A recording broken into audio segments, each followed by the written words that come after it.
already have." Dawson's smirk faded. Eleanor slid a final document across the table. He hesitated before looking down. And when he did, his face drained of color. It was a signed agreement, one he hadn't seen before. A contract stating that, in the event of a leadership change, a transition plan had already been put in place. And the name listed as interim CDO: Rosa Alvarez. Dawson let out a dry laugh, shaking his head in disbelief. "This has to be a joke." "It's not," Eleanor said firmly. "The board has been monitoring you for months. Rosa has been working behind the scenes, gathering everything we needed. She's been in the company longer than most of us, and unlike you, she actually knows what's happening at every level. She's already earned the trust of the employees, and now she's earned this position." Dawson couldn't move, couldn't speak. This woman, this cleaning lady, had done what no one else dared to. She had outplayed him. Rosa finally stood, pushing her chair back with quiet grace. "I never wanted revenge, Mr. Dawson," she said softly. "I just wanted change." She paused, then added, "And now it's here." Outside the boardroom, the office was alive with movement. The news was spreading. Employees whispered in shock. Some cheered under their breath. Others simply watched, stunned at how fast everything had shifted. And as Rosa stepped out of the room, the weight of years of being overlooked, dismissed, and ignored finally lifted. She had been invisible for so long. But not anymore. Dawson sat frozen in his chair as Rosa stepped out of the boardroom. The reality of his downfall was finally sinking in. There was no coming back from this. No amount of smooth talking or last-minute maneuvering could undo what had already been set in motion. The company was no longer his. Outside, the office buzzed with nervous excitement. Employees who had spent years walking on eggshells under Dawson's rule suddenly felt this shift in the air. It wasn't just about leadership changing hands, it was about something bigger. For the first time, people felt seen, heard. Lisa leaned against her desk, still processing everything. She had always believed in fairness, in speaking up when something was wrong. But for so long, it had seemed impossible to challenge the system. Rosa had proven otherwise. Robert, who had spent years blindly following orders, stood in his office, staring out the window. He had always assumed that power belonged to those who demanded it.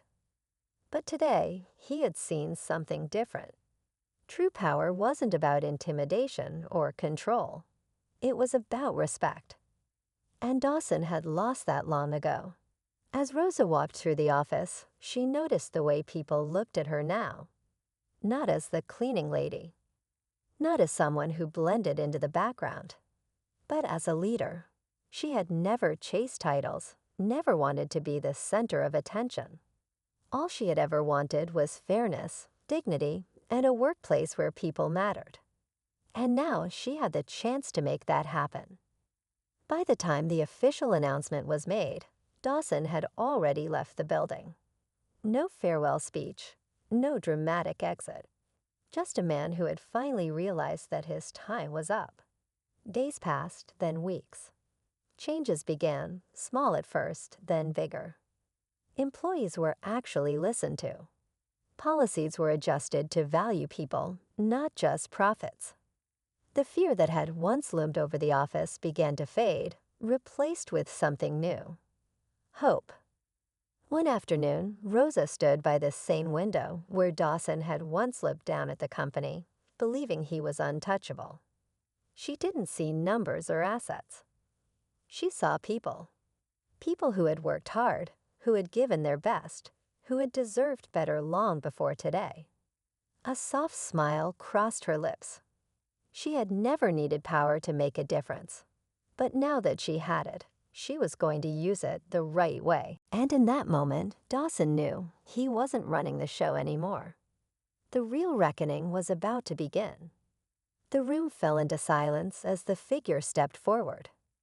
Dawson's throat tightened when he saw who it was. Eleanor Graves, one of the most powerful members of the company's board. She wasn't just another executive.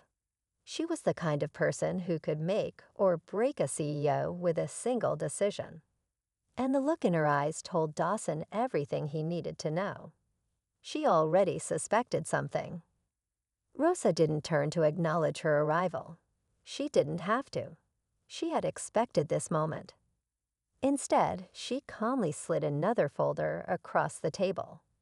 Eleanor picked it up and flipped through the pages, her sharp gaze scanning the information with growing intensity. The room was so quiet, the distant hum of office chatter outside felt deafening. Finally, Eleanor closed the folder and exhaled. So she said, looking straight at Dawson, "Is there anything you'd like to say before I take this to the rest of the board?" Dawson opened his mouth, but no words came out. He had always been good at talking his way out of bad situations, but this was different.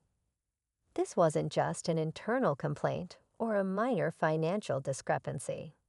The documents Rosa had gathered showed a pattern: unethical decisions, reckless spending, ignored warnings. And if Eleanor had seen enough to bring the board into this, then it wasn't just his reputation on the line. It was everything. Just as he tried to compose himself, his office door suddenly burst open. Lisa stood there, breathless, holding her phone up. "You're going to want to see this," she said, her voice shaking. Not with fear, but with something else. She turned the screen around, and Dawson felt his stomach drop. It was an email. But not just any email. It was a forwarded message, one that he had sent months ago, thinking it would never see the light of day. It was blunt, dismissive, and worst of all, undeniable proof that he had personally ignored a major warning about the company's finances. He had laughed it off, called it an overreaction. And now, here it was, exposed for everyone to see. Eleanor took the phone from Lisa's hands, read the email once, then turned to Dawson. "I assume you have an explanation for this." But before he could even attempt to answer, Rosa finally spoke again. "You always told people they were replaceable, Mr. Dawson." Her voice was calm, steady. "What happens when you realize you are too?" Dawson's mind reeled. He had spent years treating employees like numbers, assets that could be swapped out at a moment's notice. But now, for the first time, he was the one being pushed out. And the worst part, he still didn't know how deep this went. How many more emails were waiting to be uncovered? How many people were ready to turn their backs on him? Then, before anyone could speak again, another phone chimed. It was Robert's. He glanced at the screen, his face going pale. "We have a problem," he muttered. All eyes turned to him. He hesitated, then read the message aloud. "A reporter just contacted our press office. They're asking for a statement about you, Dawson." The room went dead silent. Rosa sat back, watching Dawson with quiet patience. She wasn't gloating. She wasn't celebrating. She had simply let the truth come to light. And now there was no stopping what came next. Dawson's hands clenched into fists beneath the table. His mind was spinning, scrambling for a way out. Damage control. That's what he needed. He had handled bad press before. He could do it again. But as he looked around the room, a sinking realization hit him. This wasn't just bad press. This wasn't just a minor scandal. This was a carefully built house of cards collapsing right in front of him, and the worst part, there was nothing he could do to stop it. Eleanor's gaze stayed locked on him, unblinking. Lisa stood firm, her phone still in her hand, ready to expose more if necessary. Robert, his most loyal manager, wouldn't even meet his eyes. And then there was Rosa, sitting quietly, watching it all unfold. No anger, no triumph, just quiet certainty. She had known this was coming long before he did. Dawson exhaled, forcing a smirk. "So what now?" he said, leaning back in his chair. "You all think you can just push me out." Eleanor didn't hesitate. "You're already out." The words hit harder than he expected. "The board has already been reviewing complaints against you," she continued. "And with this new evidence, there's no debate left. We'll be issuing an official statement before the day is over." Dawson swallowed, his throat dry. "And who's supposed to replace me?" He let out a short, humorless laugh. "You think any of you can do what I do?" This time, it wasn't Eleanor who answered. It was Rosa. It all started on an ordinary Monday morning in a high-rise corporate office. Employees bustled about, sipping coffee, answering emails, and preparing for another long week. But while everyone else got settled at their desks, there was one person they barely noticed: Rosa, the cleaning lady. With her worn-out sneakers and an old uniform, she quietly moved through the halls, emptying trash cans, wiping down desks, and making sure everything was spotless. Most of the staff never bothered to greet her. Some even left messes without a second thought, assuming she was just part of the background. But what they didn't know was that Rosa was more than just a cleaning lady. She was watching, listening, paying attention to the way people treated her, and more importantly, the way they treated each other. She saw who worked hard and who took shortcuts. She noticed who was kind and who looked down on others. And she especially paid close attention to the man sitting in the corner office, Mr. Dawson, the CEO. Dawson was the kind of boss who only cared about results. He ruled with an iron fist, barking orders and making snap decisions without thinking twice about the people they affected. If an employee couldn't keep up, they were out. He had no patience for weakness. And as for Rosa, he barely acknowledged her existence. In fact, when she passed by his office, he didn't even glance up from his phone. To him, she was invisible. Then one day, something happened that no one saw coming. An unexpected announcement sent shockwaves through the company. Employees whispered in hushed tones, exchanging nervous glances.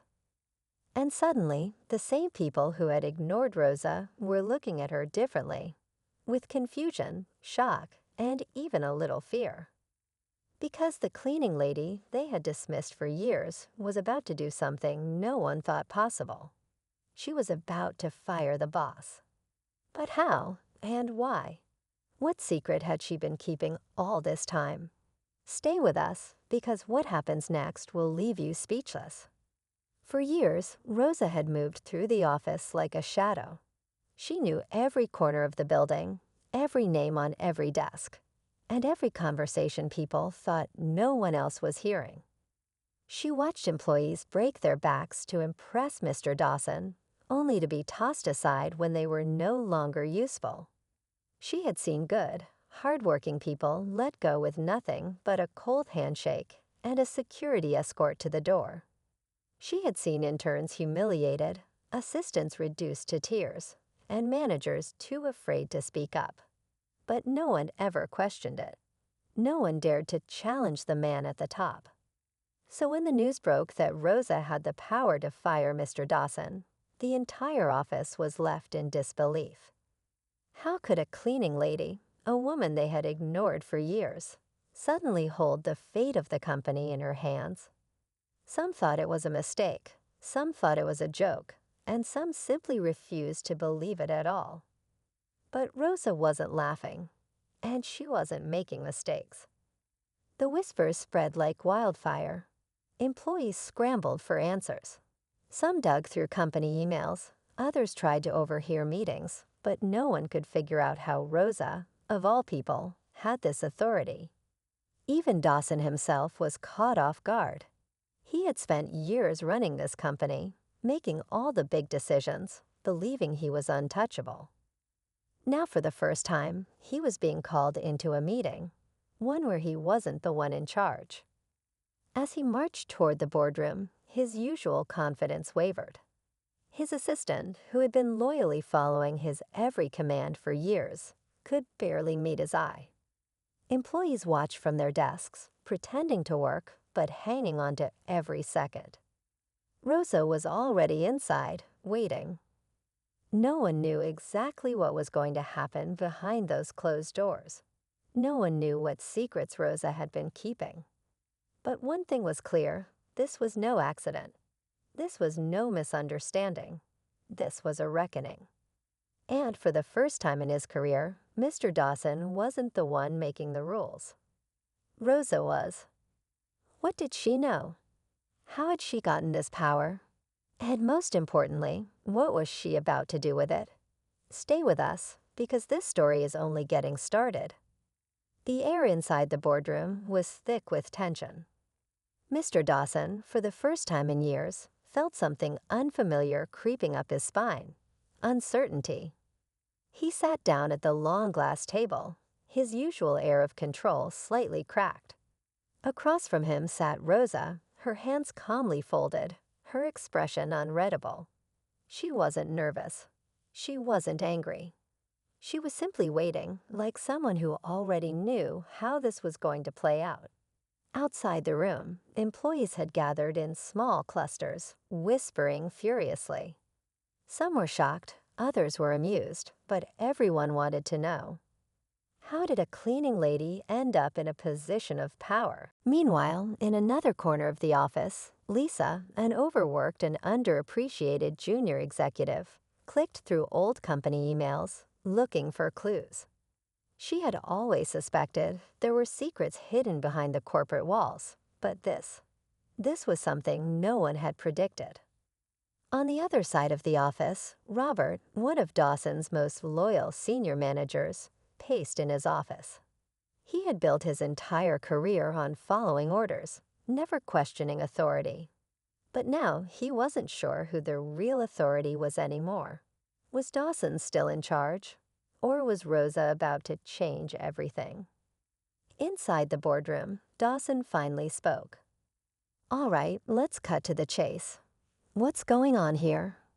His voice was firm, but Rosa didn't flinch. She studied him for a moment before sliding a folder across the table. "Take a look," she said simply. He opened it, expecting some sort of clerical mistake. But as his eyes scanned the pages, his face darkened. His grip tightened on the papers. These weren't just reports.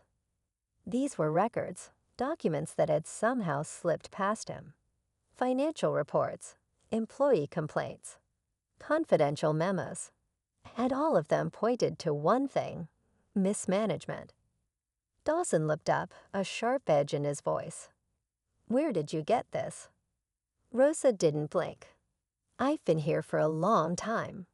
Long enough to see things, to hear things, to collect things." The silence stretched between them, heavy and unspoken. Dawson had spent years treating Rosa like she didn't exist, like she was just another piece of the furniture. But he had underestimated her. And now that mistake was coming back to haunt him. But Dawson wasn't the only one on edge. Outside, Lisa had just found something in an old email chain that made her stomach drop. Robert was receiving a phone call that would change everything. And the employees?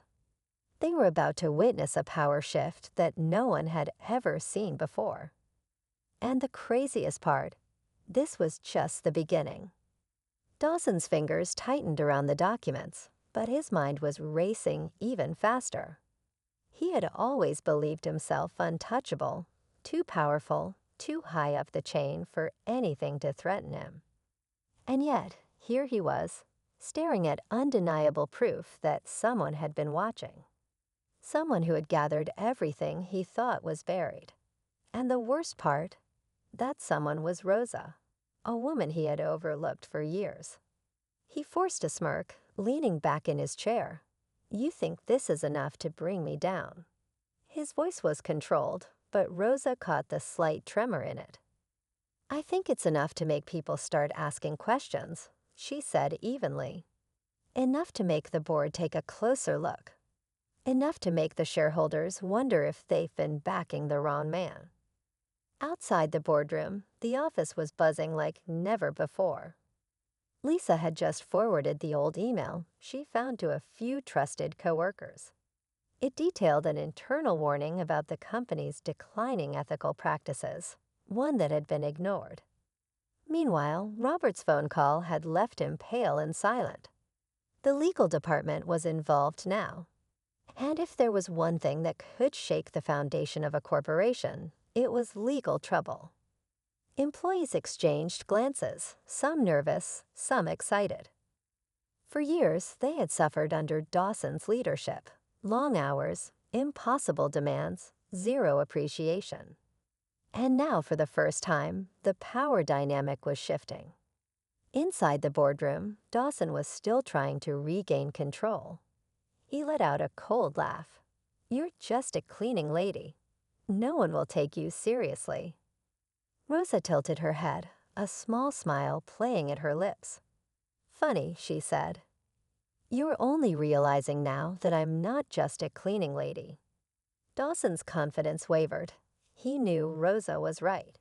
The walls were closing in, and the worst part, he didn't even know how deep this went. How many people had she spoken to? How many people had already turned against him? He thought about the investors, the board members, the media. If this information got out, it wouldn't just cost him his job, it would ruin him. Just then, the door to the boardroom creaked open.